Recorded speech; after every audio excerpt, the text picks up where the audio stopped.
Haibatifillah, carut marut kehidupan.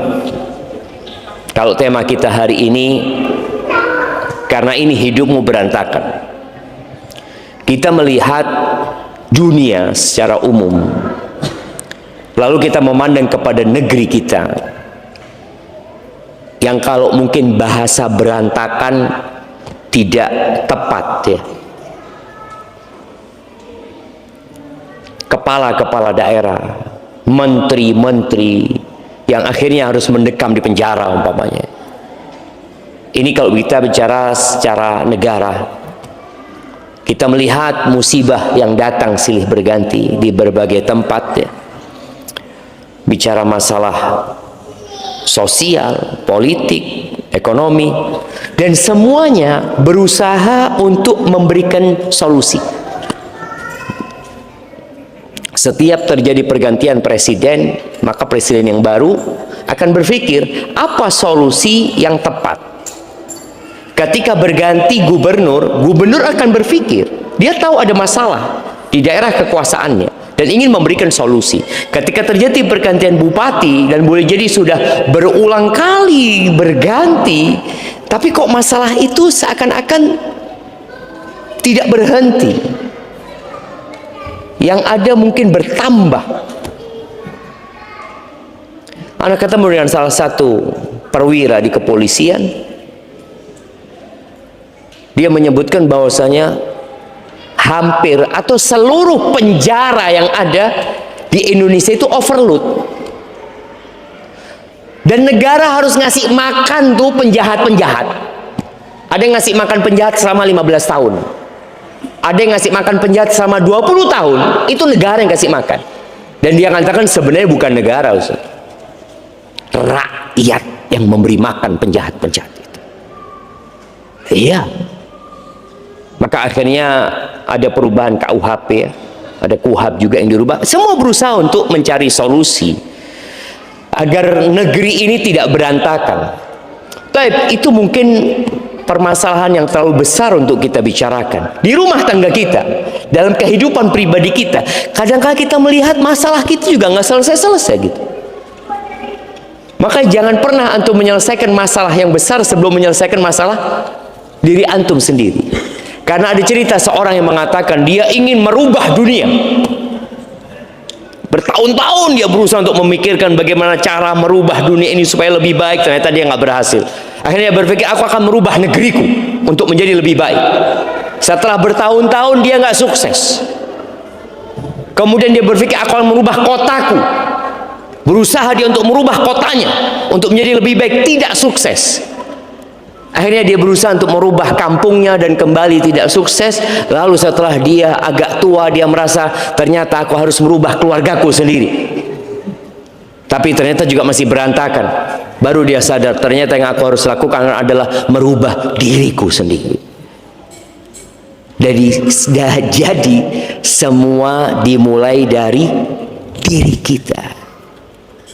Kemudian baru keluarga kita. Gimana antum akan menyelesaikan urusan keluargamu kalau engkau masih punya PR sama dirimu sendiri? Dan subhanallah, yang pertama dihisap pada hari kiamat itu apa? Salat. Yang pertama dihisap itu adalah salat. Dalam hadis yang diriwayatkan oleh Abu Dawud dan Tirmidzi dan Imam Nasa'i dari Abu Hurairah radhiyallahu taala anhu, Nabi alaihi salatu wasallam bersabda, Inna awwala ma yuhasabu bihil abdu yaumal qiyamati min amalihi salatuhu. Dari semua amalan manusia, semuanya, yang pertama dihisap itu adalah salatnya. Engkau haji, engkau sedekah, engkau umroh, engkau puasa, engkau berzikir, engkau beristighfar, engkau menyambung silaturahim, engkau berbakti sama orang tua. Apa saja yang engkau amalkan dalam kehidupan ini, yang pertama akan dihisap salatuhu, salatnya. Lalu kata Nabi alaihi salatu wasallam, fa in saluhat faqad aflaha wa anja. Kalau sholatnya benar, maka dia telah sukses dan telah berhasil. Nggak bakal berantakan hidup. Wa in fasadat faqad khaba wa khasir. Tapi kalau ternyata rusak sholatnya, maka dia merugi dan sengsara hidup. Fa in intaqasa min fariidatihi syai', apabila ternyata pada waktu hisab nanti sholat wajibnya ada kurang. Bicara kurang ini para ulama mendetailkan, boleh jadi jumlah sholat wajibnya yang kurang karena dia pernah tidak sholat, atau sifat sholatnya yang kurang sempurna. Sholatnya kalau dihitung dia sholat selama 50 tahun, jumlah sholatnya pas 50 tahun.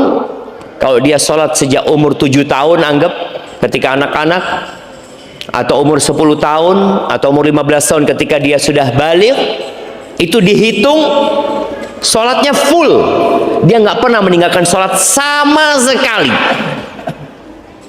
Tapi ternyata kurangnya bukan di jumlahnya, kurangnya di kualitas sholatnya. Maka ketika ada kekurangan, Allah Azza wa Jalla berkata, unzuru hal li abdi min tatawwu'. Lihat, perhatikan, apakah hambaku ini punya sholat sunnah? Ada sebagian kita yang sholatnya cuma sholat wajib ya, nggak pernah sunnah sama sekali. Boleh jadi wajibnya tadi secara kualitas banyak kurang. Ketika dilihat nggak punya sholat sunnah orang ini, ya sudah ditulis kurang, nggak bisa disempurnakan.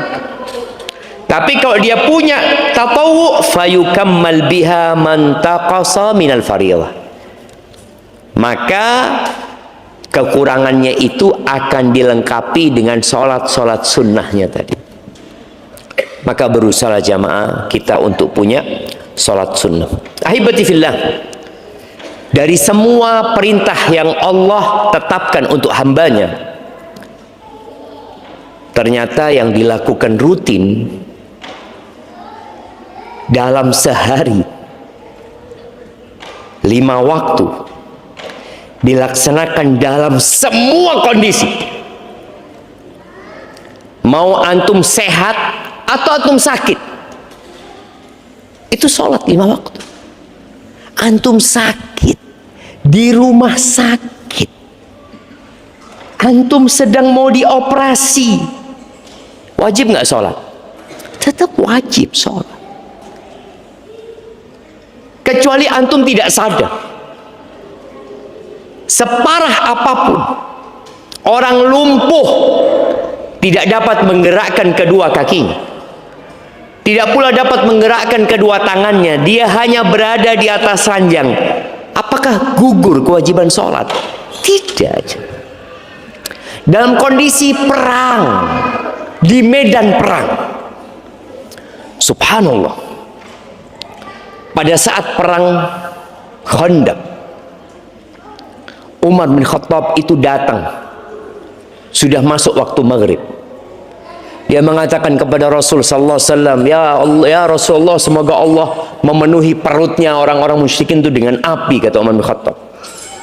Mereka membuat kita ketinggalan sholat asar. Bayangin, ini perang karena mereka penjagaan parit dan musuh terus menyerang.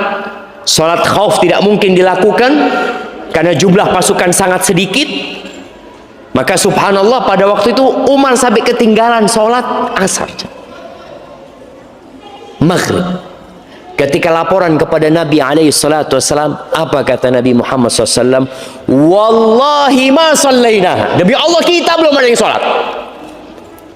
Nggak ada yang sholat pasukan itu yang bersama Nabi SAW. Itu satu kejadian. Kejadian lainnya, mereka sholat zuhur, asar, maghrib, isya di waktu isya. kondisinya mencekam dan menakutkan. Itu terjadi, tapi nggak ada cerita yang meninggalkan sholat. Dalam kondisi perang pun tetap wajib sholat. Nabi juga mendoakan buat orang-orang musyrikin agar Allah memenuhi kuburan mereka dan rumah mereka dengan api. Gara-gara membuat para sahabat jadi nggak bisa sholat. Tapi tadi kewajiban tidak gugur. Antum naik pesawat wajib nggak sholat? Wajib. Naik kapal laut wajib sholat. Naik motor tinggal berhenti antum naik motor. Tapi subhanallah, dalam semua kondisi. Anda ingat dengan cerita Abdullah bin Unais. Abdullah bin Unais ini dipanggil sama Nabi SAW setelah kekalahan umat Islam di perang Uhud. Ya Abdullah, kata dia, aku minta engkau membunuh satu orang, Khalid bin Sufyan al-Hudhal. Abdullah bin Unais ini nggak punya rasa takut, seorang pemberani. Nabi tahu, maka dia utus sendirian, nggak bawa pasukan, sendirian. Di mana dia ya Rasulullah? Dia sedang mengumpulkan pasukan untuk menyerang kota Madinah. Dia ada di dekat Arafah sana, di Mekah sana. Ana lupa nama lembahnya itu. Sifhu li ya Rasulullah, tolong engkau gambarkan buat aku seperti apa orangnya, karena nggak ada foto dulu jemaah. Nah, kayak gini orang nih, kau bunuh nih orang ini, nggak ada. Maka minta sifhu, karena sebelum peperangan terjadi lebih baik provokatornya dibunuh, jadi korbannya tidak banyak gitu. Kata Nabi SAW, idza ra'aitahu, engkau kalau melihat orang ini, tajid fi nafsika kusya'rira, engkau akan merinding. Kata Abdullah, ya Rasulullah, aku nggak pernah takut sama orang gitu. Iya, tapi engkau kalau melihat orang ini, ka'annaka ra'aita syaitan, kau kayak ngeliat setan. Berangkat sendirian sampai ke tempat yang sudah ditentukan, yang sudah disebutkan sama Nabi Muhammad SAW, ketemu sama orang ini dan betul merinding. Abdullah bin Unais yang nggak pernah takut ngelihat orang ini, betul ini sudah kata Nabi SAW orang. Pada waktu itu sudah masuk waktu asar. Kata Abdullah bin Unais, aku sholat sambil jalan. Sambil jalan aku sholat karena takut kehilangan waktu asar. Jadi ketika menuju kepada Khalid bin Sufyan al-Hudhal ini, aku sholat sambil jalan kaki jemaah. Aku mengisyaratkan dengan mata, kalau lagi ruku, kalau lagi sujud jemaah. Karena khawatir kalau dia sholat ketahuan. Kalau dia sholat boleh jadi sudah pergi orangnya. Maka dia sholat sambil berjalan, supaya kita tahu kewajiban ini tidak gugur dalam semua kondisi. Dan bagaimana Abdullah bin Unais mementingkan dia sholat. Dia tidak mengatakan aku selesaikan pekerjaanku dulu. Dia nggak tahu kapan selesainya pekerjaan. Dia punya tugas untuk membunuh orang ini. Kapan selesainya wallahu a'lam. Maka dia sholat. Sebagian kita kan nunda sholat, bentar lagi lah, bentar lagi, untuk selesai ini aku akan sholat. Nggak selesai pekerjaan. Akhirnya ketika sudah selesai sholat, dia ngobrol sama Khalid bin Sufyan al-Hudhali. Engkau dari mana? Aku dengar katanya Abdullah bin Unais, engkau sedang mengumpulkan pasukan untuk menyerang orang ini. Iya betul, aku ingin bergabung sama engkau, kata dia. Oh bagus, kata dia. Akhirnya jalan, ini lagi mau bikin tenda buat ada perempuan-perempuan di sana jemaah. Sambil jalan dipotong kepalanya jemaah. Terus pulang ke kota Madinah. Sampai kota Madinah, Nabi SAW melihat Abdullah bin Unais. Lalu beliau mengatakan SAW, aflahal wajah, ini wajah orang yang berhasil. Kan kelihatan jamaah. Aduh kalau lagi gagal kan, aduh ini wajahnya orang yang berhasil, kata Nabi SAW. Tadi ingat, sholat ini tidak ada ceritanya rukhsah ditinggalkan. Yang ada musafir punya rukhsah untuk mengqasar dan ada rukhsah untuk menjama, tapi meninggalkan nggak ada. Sakit, aku masih sakit, insya Allah nantilah kalau aku sembuh aku baru mau sholat gitu. Lu engkau yakin bisa sembuh? Ya, optimis. Optimis. Tapi kalau engkau mati, ya semoga dimaafkan sama Allah. Nggak bisa. Inna salata kanat 'alal mu'minina kitaban mauquta. Salat ini kewajiban yang telah ditetapkan atas umat Islam yang waktunya sudah ditetapkan. Maka ketika antum melihat hidup antum berantakan, boleh jadi masalahnya di salat antum yang belum benar. Anda sudah salat 5 waktu di masjid, coba perhatikan. Antum di masjid, tapi selalu masbuk. Alhamdulillah loh Ustaz, daripada nggak ke masjid. Ya sudah, itu tanda berantakan sudah antum. Apalagi yang tidak sholat sama sekali. Sholat ini adalah poros hubungan manusia dengan Allah Azza wa Jalla. Rukun Islam yang kedua. Jadi kalau kita lihat sholat ini bukan sekedar ritual ya. Ada orang berpikir yang penting saya sholat. Enggak. Ini pusat kehidupan ruhani antum sebagai hamba dengan Sang Pencipta. Maka Rasul SAW menyebutkan posisi terdekat hamba dengan Tuhannya kapan? Ketika sujud. Di posisi antum merendah kepada Allah, di situ antum dekat sama Allah Azza wa Jalla. Antum seakan-akan berbisik kepada bumi, mengatakan subhana rabbiyal a'la wa bihamdi. Antum mengatakan Allahumma inni as'alukal jannah wa a'udzubika minan nar. Antum seakan-akan berbisik dengan bumi, tapi Allah yang di atas arsy mendengar, dan itu posisi terdekat antum sama Allah Azza wa Jalla. Adanya di sholat. Oke, kita berdoa, tapi posisi nggak seperti ketika sujud. Bagaimana ketika antum menghadap ke kiblat? Di saat yang bersamaan, seluruh umat manusia di muka bumi ini menghadap ke kiblat.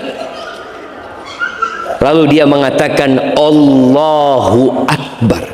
Dia tidak sedang mengabdi kepada Ka'bah, tidak. Ka'bah hanya sebagai penentu arah buat mereka, tapi hati mereka bersama Allah. Allahu Akbar. Bayangin nih, surat atau satu-satunya surat yang wajib dihafal cuma Al-Fatihah. Al-Fatihah. Dan surat yang paling afdal adalah Al-Fatihah. Seakan-akan semua isi Al-Quran itu terangkum di Al-Fatihah. Disebut Ummul Kitab. Pusatnya kitab itu Al-Fatihah. Bagaimana antum memuji Allah Azza wa Jalla, dan kondisi antum sholat itu sedang berbicara dan berdialog sama Allah Azza wa Jalla. Idza qala abdi alhamdulillahi rabbil alamin, qala hamidani abdi, hambaku sedang memujiku. Ar-Rahmanir Rahim, athna alayya abdi, hambaku mengulangi pujiannya, sanjungannya kepadaku. Maliki yaumiddin, majjadani abdi, hambaku sedang mengagungkanku. Kita sedang ngobrol sama Allah. Tatkala kita mengatakan iyyaka na'budu wa iyyaka nasta'in, hadza baini wa baina abdi, ini taruhan antara aku sama hambaku. Wali abdi ma sa'ad, buat hambaku apa yang dia pinta.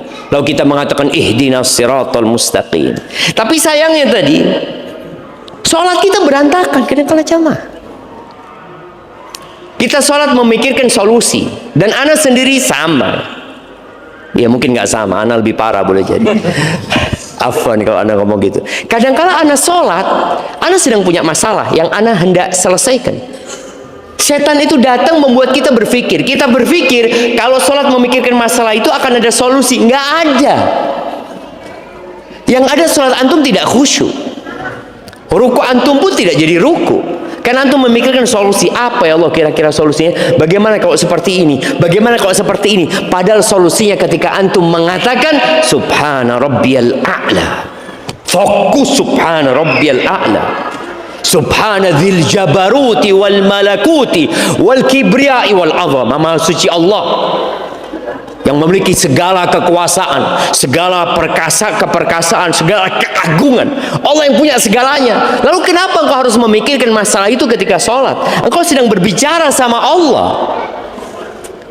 Maka ingat tadi, yang punya utang, gak usah mikir antum gimana ya bayar utangnya. Allahu Akbar, subhana rabbiyal azim wa bihamdi. Itu utang, apa ana harus jual aset? Ya apa? Terus dia memikirkan solusi. Enggak. Maka tadi, ingat bahwasanya sholat ini poros hubungan hamba dengan Tuhannya, tolong dijaga. Makanya Allah Azza wa Jalla mengatakan wa aqimis sholata lidzikri. Dirikan sholat untuk mengingatku engkau. Ahibati fillah, jangan sampai kesibukan kita dengan dunia membuat kita lupa dengan sholat. Di surat Al-Munafiqun ya, kita tahu orang-orang munafik ini paling berat untuk sholat di masjid, khususnya sholat isya dan sholat subuh. Di surat Al-Munafiqun ayat 9 Allah Azza wa Jalla mengatakan ya ayyuhalladzina amanu la tulhikum amwalukum wala auladukum an dzikrillah. Wahai orang-orang beriman, jangan sampai harta-harta kalian, kita bicara harta ya kesibukan kita dengan usaha, dengan pekerjaan dan anak-anak kalian itu membuat kalian lalai dari mengingat Allah. Para ulama tafsir, sebagian mereka menafsirkan an dzikrillah anis salawatil khams, tentang sholat 5 waktu.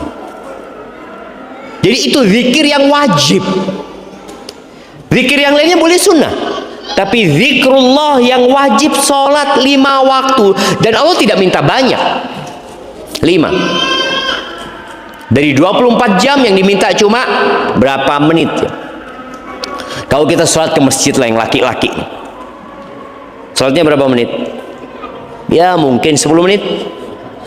Ya kalau antum datang pas komat 10 menit lah. Atau terlalu panjang 10 menit. Karena kita lihat banyak orang-orang itu memilih masjid. Memilih masjid dalam rangka bukan mengejar kualitas, tapi hanya mengejar kuantitas. Yang penting sholat. Anak sholat di masjid, masjid sebelah. Bacanya apa? Alhamdulillah baca kulhu.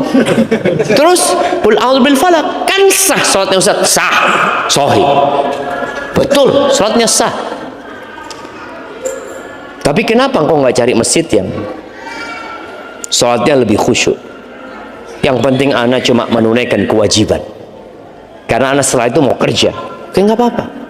Artinya sudah gugur kewajibannya, tapi kualitas sholatnya belum tentu maksimal. Yang kedua, orang yang meninggalkan sholat, kalau tadi kita bicara sholat itu adalah poros hubungan hamba dengan Allah Azza wa Jalla, dan itulah zikrullah yang wajib. Yang kedua, meninggalkan sholat menyebabkan rusaknya moral dan perilaku. Tadi, berbagai macam masalah yang ada, itu rusaknya moral, rusaknya karakter seseorang, perilaku orang-orang yang tidak benar umpamanya. Boleh yang saat ini masih ada di penjara atau yang di luar penjara, yang menunggu giliran masuk penjara, yang sedang antrian karena penjaranya full. Apa yang harus dilakukan sama orang-orang gini? Maka perlu diperbaiki sholat. Ada satu orang kerja di KPK, kerja di MK, kerja di berbagai macam lah, dia di Jakarta. Dia ngomong, Ustaz, kalau lihat Ustaz, orang-orang ini sholat zuhurnya full di masjid Ustaz, tapi kelakuannya belum benar. Berarti sholatnya belum benar. Kalau sholat zuhur di masjid, sejak zaman dulu orang-orang munafik sholat zuhur di masjid. Asar di masjid, sejak dulu. Maghrib dulu, isya sama subuh ini yang perlu diperhatikan. Nanti kalau bicara ibadah yang berat dilakukan, itu orang munafik akan sulit untuk mengerjakannya kecuali dalam kondisi kusala, malas, ria'an nas, riak. Berarti sholatnya belum benar. Fawailul lil musallin alladzina hum an salatihim sahun alladzina hum yura'un. Celaka tuh orang salat. Wa yamna'unal ma'un. Kenapa mereka celaka salat? Yang pertama, mereka asal-asalan salatnya. Yang kedua, riya. Yang ketiga, tidak baik dengan manusia. Wa yamna'unal ma'un. Tetangganya pinjem barang yang sebenarnya nggak akan berkurang. Contoh pinjem selang. Kira-kira kalau selang dipinjem 5 meter, baliknya jadi berapa? Jadi 4 meter. Kan enggak jamaah, tetap 5 meter gitu. Tapi ada orang yang bakhil jamaah. Ada sholat itu tidak merubah perilaku dia, ada masalah sama dia. Allah Azza wa Jalla berfirman di surat Al-Ankabut ayat 45, Inna salata tanha anil fahsya'i wal munkar. Sesungguhnya salat itu mencegah dari perbuatan keji dan mungkar. Ana masih ingat ya, dengan Ustadz Jeffrey Al-Bukhari. Antum pernah dengar beliau ya? Iya, Ustadz Jeffrey Al-Bukhari rahimahullahu ta'ala. Beliau sempat ngobrol sama ana waktu ana di Madinah ya. Dia sempat rusak, dia ngomong. Sempat akhirnya salah pergaulan. Tapi dia ngomong, satu yang nggak pernah ana tinggalkan, sholat, kata dia. Jadi pada saat dia sama kumpul sama teman-teman yang nggak benar, ketika masuk waktu sholat, ana mesti sholat, kata dia. Karena ana ingat sama pesan ibu ana gitu loh, abahnya sudah meninggal, kata dia. Terus kata dia, itu akhirnya dia Allah kasih taubat ya, sehingga meninggalkan pergaulan itu. Dan Allah sudah menetapkan dalam surat Al-Ankabut ayat 45, Inna salata tanha anil fahsya'i wal munkar. Salat itu, sesungguhnya salat itu mencegah dari perbuatan keji dan mungkar. Kalau salat nggak ada, seakan-akan antum berbuat itu nggak ada remnya.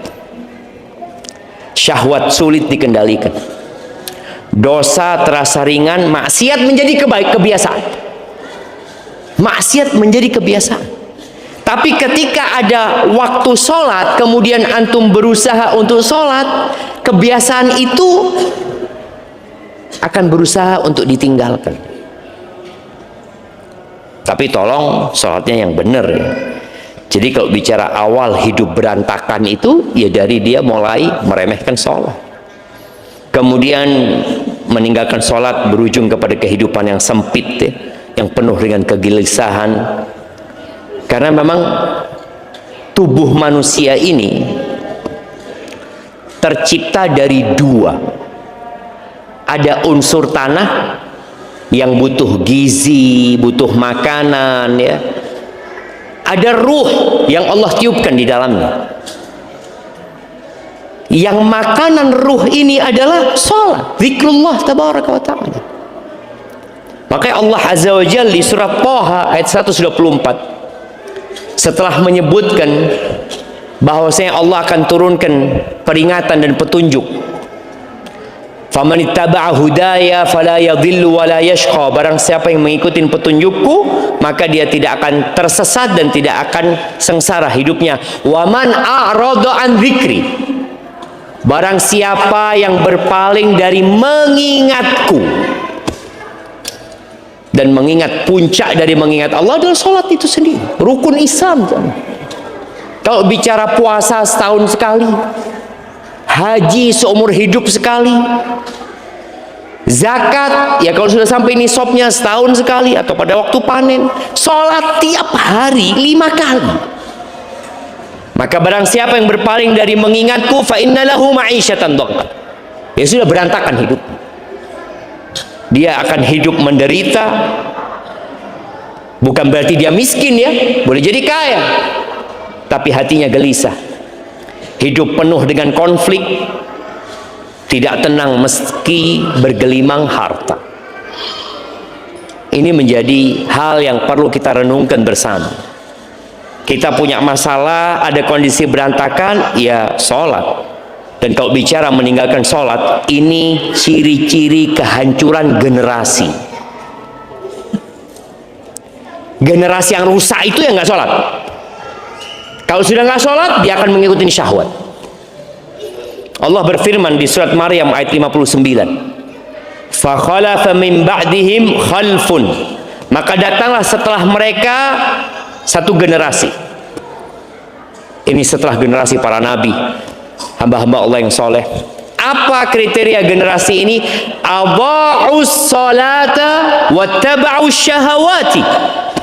Dua.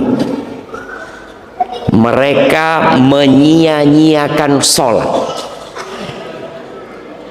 Baik menyia-nyiakan dengan meninggalkan sholat secara total, atau mereka sholatnya asal-asalan. Adha'us sholat. Mereka tidak mendirikan sholat. Dampaknya apa? Wattaba'us syahawati. Dan mereka mengikuti syahwat. Yang tadi seharusnya sholat mencegah dari perbuatan keji dan mungkar, gara-gara mereka menyia-nyiakan sholat, mereka akan mengikuti syahwat. Kalau syahwat sudah jadi pemandunya, guide-nya itu syahwat. Kalau antum berangkat wisata ke Bali atau kemana lah, terus yang menjadi pemandu antum itu syahwat, kira-kira diantarkan kemana? Diantarkan ke tempat-tempat yang baik? Tidak. Lalu kata Allah, fasawfa yalqawna ghayya. Maka mereka akan menemui ghayya. Ghayya ini boleh jadi bermakna kesesatan. Dan di antara para ulama ada yang menafsirkan ghayya, beberapa riwayat dari para sahabat yang mengatakan bahwasanya ghayya itu adalah wadin fi jahannam, lembah di neraka, min qayhin ba'idil qa'r khabithit ta'am. Lembah ini sangat dalam, jadi dasarnya itu sangat dalam sekali, rasanya sangat busuk. Akan dilempar ke tempat itu siapa? Orang-orang yang mengikuti syahwatnya. Kapan dia mengikuti syahwatnya? Ketika menyia-nyiakan sholat. Antum merasakan lah. Antum merasakan. Ketika antum sholat sudah tidak sempurna, posisinya antum akan mudah mengikuti syahwat. Sholat sudah nggak khusyuk. Tadi sholat ya masbuk, yang awalnya sering sholat ke masjid, tahu-tahu sholatnya di rumah. Ya kan tetap sah Ustaz. Oh iya, tapi di masjid antum dapat 27. Di masjid setiap langkah antum jadi pahala, jadi penghapusan dosa, diangkat derajat. Nabi aja sallallahu alaihi wasallam hampir-hampir membakar rumah orang-orang yang nggak jamaah ke masjid. Kalau bukan karena ada wanita dan anak-anak udah dibakar tuh. Maka tolong perhatikan sholat. Pokoknya kalau antum sholatnya bener, yakin urusan antum nggak berantakan. Kalau antum mengatakan anak sholat 5 waktu di masjid, belum tentu benar. Yang tahu dengan kualitas sholat antum dari antum. Orang tahu, oh fulan masya Allah Ustaz 5 waktu di masjid Ustaz, belum azan sudah di masjid. Jamaah pada pulang semua, dia belum pulang. Kenapa? Mikiri utang masih belum pulang dia, mama seperti itu. Artinya ada masalah dia. Boleh jadi sholatnya mikirin utang, sholatnya pun dia sedang memikirkan hutang. Nah, kemudian meninggalkan sholat ini termasuk pembeda antara iman dan kekafiran. Jadi kalau bicara dosa besar, di antara dosa zina, minum, macam-macam itu jamaah, sholat ini orang kalau meninggalkan sholat, keislamannya diragukan. Ada sebagian mengatakan muslim, ada yang mengatakan sudah keluar dari Islam, dia diminta untuk bertobat. Kalau tidak mau tobat, dipenggal kepalanya, murtad. Dalam mazhab Syafi'i enggak, dibunuh tapi tidak murtad, baik hukuman saja buat dia. Dan yang jelas kalau antum nggak sholat atau sholatnya berantakan, maka akan hilang berkah dalam kehidupan kita. Rumah tangga antum, kehidupan usaha dan kerjaan antum. Tapi kalau orang jaga sholat, apapun masalahnya insya Allah bisa dikontrol. Sholat ini mengajarin kita disiplin. Waktunya ditetapkan. Sebelum waktu, umpamanya antum, ana mau sholat duhur Ustaz, insya Allah besok jam 10 Ustaz. Supaya apa? Supaya termasuk orang yang mensegerakan sholat, pahalanya lebih banyak. Nggak bisa. Antum mau sholat jam 10 nggak diterima. Sholat duhur jam 4 nggak diterima. Waktunya sudah ditetapkan. Ana kayaknya sholat subuh besok, mulai besok ana sholat subuh insya Allah 7 rakaat. Kenapa kata dia? Ana banyak dosanya Ustaz. Ditambah dosa lagi antum 7 rakaat. Karena sholatnya sudah ditetapkan. Barakallahu fiik. Jadi ahibati fillah, jangan pernah memutuskan hubungan sama Allah. Ingat ketika antum tidak sholat, antum memutuskan hubungan sama Allah Azza wa Jal. Antum mengundang kegelisahan dalam hidup antum.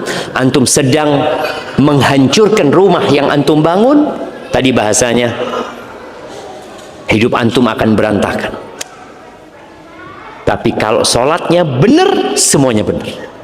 Ingat, bicara sholatnya benar itu bukan hanya bicara jumlahnya yang benar, bukan hanya pelaksanaannya di masjid, tapi bagaimana kita menghadirkan ruh dalam sholat itu dengan kekhusyuan itu sendiri.